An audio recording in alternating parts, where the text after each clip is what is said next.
പോകുകയാണുടൻ രാജാവ് നിർജീവമാകും അവിടന്നുപേക്ഷിക്കുമിപ്പുരം.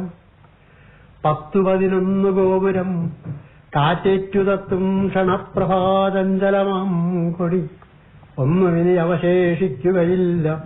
നിന്നുമീ അത്ഭുത ശില്പം പൊടിമൂട്. എല്ലാം ചവിട്ടി നിരത്തും കുളമ്പടി വല്ലാതെ അടുത്തു വരുന്നതായി തോന്നുന്നു. കാമവിഹാരക്കളം ദീനമോഹമം നാമരൂപാഭിമാനങ്ങളോ മാഞ്ഞുപോകും. അക്കൊടുങ്കാറ്റോടെതിർത്തു നിന്നിട്ടില്ലൊരുൾക്കടകർപ്പമാം രാജപുരം പോലും. പോണം അഹങ്കാരപീഠമുപേക്ഷിച്ച് വാണപുരം വിട്ടൊളിച്ചിനി തമ്പുരാൻ. പോവുകയാണുടൻ രാജാവ് വിസ്മൃതമാകും അവിടന്നുപേക്ഷിക്കുമിപ്പുരം. തൻ പരിവാരങ്ങളൊക്കെയും പോവും നിജസമ്പത്തു വിട്ട് ആ തിരുവേനി പോകവേ. ആരും വരില്ല ഉപഹാരങ്ങളുവേന്തി, ആരു കൈക്കൊള്ളുവാൻ ആരഭിനന്ദിക്കാൻ. കുങ്കുമം കൊണ്ടു മെഴുകുകയില്ല ഇതിന്നങ്കണം മേലിൽ പുലർമങ്കതൻകരം.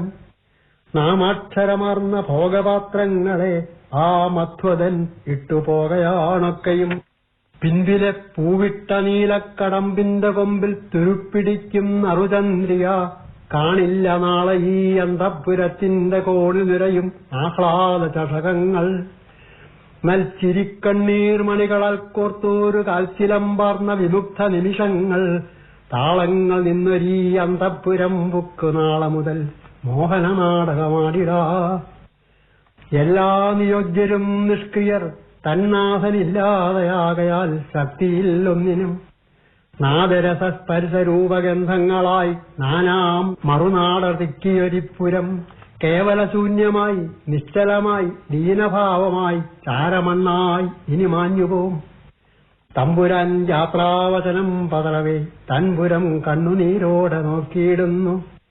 മാനിയാണല്ലോ പണിയാം പുതുരാജധാനി അവിടന്നു മറ്റൊരേടത്തിനി.